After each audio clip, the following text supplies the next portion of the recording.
Hi Hannah, how are you? Hey Katrina, I'm good, thanks. You? Yeah, I'm good. What you doing? Just making a little tea. Start Oh, my day off. good. You need a tea first thing in the morning. As I'm happy. So tell me a little bit about what your day looks like. So started today off with a bit of a huddle with the team. That's the best way to sort of start the day, I think. Okay, what's a huddle? Basically just get all the team together. So to talk about what happened the previous evening, any like major events, anything like that. And then what we've got on going forward. So anyone on site, anything like that. Okay, so what have you got going on? Where are you? Tell me a little bit about what you do. So I'm a centre operations manager, which sort of sounds fancy, but basically the best way to explain it is imagine your local shopping centre that you go to sort of pretty much every week. That doesn't just sort of appear and get managed without anybody there. So I play a key role in making sure that it's kept secure, it's kept clean, anything that's broken is fixed sort of pretty quickly. Things like lifts, for example, you want them to be working so you can go to the first, second floor. So that I sort of am responsible for leading that team and making sure that all works day to day. So you are everything behind the scenes. I'm behind the scenes, making So sure everyone's good. we have you to thank. Yes, exactly. Yeah, for your new shoes. Oh, wonderful. And what did you do before that? I was working in the people team before that, so the HR team. Okay, and what's the people team? So basically anything employee colleague related, that's what we take responsibility for. So it's super broad, sort of day-to-day issues. So if someone's not, struggling with their mental health or anything like that, that's when we get involved. But also learning and development, diversity inclusion, making sure people are paid what they should be paid and rewarded for their sort of day-to-day roles. So yeah, it's a really broad team of different expertise. So what have you brought from that role into this role? So for me, the centre ops manager role is still really people-led because I am responsible for all the different people doing all the different day-to-day tasks. So it's a leadership role really, and for me, my sort of USP is really building those relationships, understanding what makes people tick, how to sort of understand what's important to them and make sure it's delivered. So that's what I really feel like I've brought to the role. Yeah, good. You mentioned leadership. Like, what does leadership mean to you? For me, leadership is about empowering teams. So I have been a manager in previous roles, but so I've always wanted to make sure that they can do the job that they're employed to do and do it well. And over and above that, if they want to develop, leave them to it really. I don't need to micromanage that. I really don't believe in that. But be there to remove any blockers that they might have to make sure that that they can continue to grow and develop and do what they need to do and succeed. I think being a good leader should be about your team not really needing you. You're just letting them do what they need to do, and then you're there if they do, and just to provide that guidance. And what leadership qualities do you look for in people who are maybe early into their career? I think you can see a good leader in people that communicate well. I think that's super important, is to your sort of manager, a leader should be able to tell you what's happening, I guess, more sort of the direction of the company. You want them to be able to communicate that well, and then be able to build relationships well. Hey guys. Oh, hey Ollie. Quick one. Is this the kind of thing you're after? Oh, that's perfect. Yeah, thanks Ollie. Thank you. Thanks. Okay, and is that something that you had always, the skill that you always had, or did you have to develop your leadership skills over time? I've definitely developed them. I think I went into my first management job and was like, I've got this, like I'm going to be great. But it was definitely a learning curve. Everybody needs to be managed and led differently. People aren't just a carbon copy of each other. So that sort of really means that you need to think about how you approach something. Some people need more sensitivity, some people need a bit more sort of feedback and love and that sort of thing. So it's taken some time to develop that. But for me, it's just having those easy relationships with the people that you manage is the most important thing.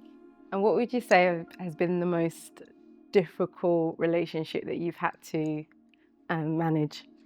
Oof. I think with my first leadership role, the one that I went into and thought I know everything, I'm going to be great at it. there was somebody in my team that did really struggle with her mental health, and I wanted to fix everything for her, which obviously seems like a nice thing, but actually she just wanted to be empowered to fix her problems herself, and just have a manager that was supportive to her and listen. So it was really challenging to start with, but actually the relationship that we had at the end of that was amazing. And what would you say you are most proud of when you think of your career and the roles that you've done so far? I think I would like to say the sort of diversity of my career. I think I like to sort of look at myself differently when I look at my development and focus, I guess, firstly on what I really enjoy first and foremost, but then actually what areas I need to improve on, and it's always an improvement. So like my most recent move from people to operations, it's quite a big jump, but actually I've gone, what's the bit I really enjoy, which is the building day-to-day relationships, talking to people, like helping them with their problems, but also learning something completely new and being more commercial. Yeah, personal development is really, really important, isn't it? So Massively. yeah, wonderful.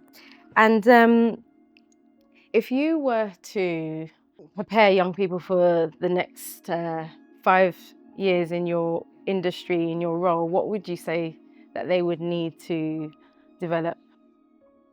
I think the way things are changing in industry at the moment, I guess it's probably quite common knowledge that obviously with AI coming in, things are changing. So actually, and some people see that as a negative thing, but I actually think it's giving us more opportunity to do the mundane tasks much more quickly. So actually, I think embrace AI, but also then learn how to do the softer skills. I think in terms of, so then that's what people are going to be looking for, the good communication skills, interpersonal skills, like building relationships, talking to people. It's all good. That's the bit that, well, I believe that AI can't do when it's learning, but not in the human way that I think that we can do. But I come from a people background, so Yeah.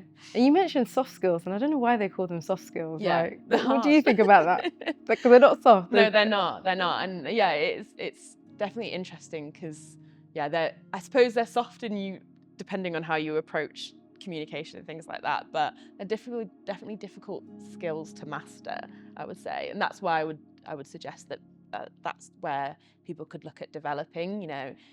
Obviously, if you have an expertise that you want to really focus on, great, but don't forget that things like networking, communication, all that sort of stuff that's really important as well. Yeah, you mentioned networking. Tell me a little bit about that. What does that look like in the world of work? It's a fancy word for talking to people, which sounds, and like you don't need to go to a formal event, a conference to network, although they're good opportunities too if you're like sort of you're not yet in the work environment.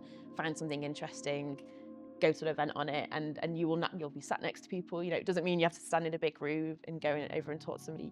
Just talk to the people you're next to, learn about them. If you join a company, talk to people in your team, but also talk to people in different teams. It's just learning about areas that you don't know about, and actually building relationships that sometimes are going to last, but actually, even if you just see the person across the office and you're like, hey, that person will know you and remember you. Yeah, so actually just genuinely being interested in Just people, being isn't interested in it? people, just chat. It's nice. Just have a It can be fun. conversation. Yeah. So really what you're saying is that work is not all about just sitting at your laptop and No, definitely not. just No. typing away. Yeah. It's about relationship. Yeah, have fun, build relationships, and they can be your friends, they can be your colleagues, it doesn't really matter. But as long as you're talking to people and learning from people, and you're interested in them too, like show genuine interest in what people have to tell you. So important.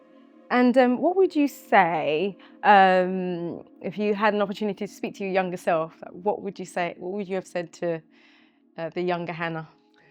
Well, that's a good question. I think I would say, well, back yourself as well, like up through it, back the stuff that you're good at. And I think it's probably taken to now to be like, okay, I can really, I am good at building relationships. Like that's my USP, but also like enjoy it. You are going to have challenges, but keep talking to people through those challenges, and then enjoy the highs. Build relationships and go and have lunch with people and chat to them and ask them about their day. Don't feel like it's all got to be, work can be intense sometimes, but it's important to have the sort of balance there. Very big on work-life balance, it's important. Yeah, because you did mention earlier on about sort of like the importance of mental health and well-being, and I know that's coming up quite a lot, and yeah, and a really serious consideration yeah. for the younger generation. So, what Yeah. would you say about that work-life balance? How do you maintain that work-life balance? I think it's about setting boundaries. You know, when you go into a work environment, they're going to have your roles and responsibilities, and take some time to understand what they are.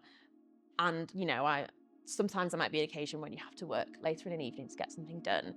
Obviously, what I would say is try not to make a habit of it. It shouldn't be every single week, but it's just getting the balance right and set boundaries with yourself and then also with your colleagues and managers and manage expectations. So don't set silly deadlines for yourself that you're not going to meet and you have to then work extra hours to do. So yeah, create those boundaries, whether it is making sure you have your lunch break every day, or actually you do need to finish at 4 or 5 o'clock every day. Therefore, you can sort of work around it in other ways. But what's important to you, that's where the boundaries need to be. Yeah, that's great. Great advice. Thank you so much, Anna. Really good talking to you. I'll Yeah, you leave you too. to your Thank you very cup of much. tea. I'll Cheers. see you later. Thanks. Bye. Bye.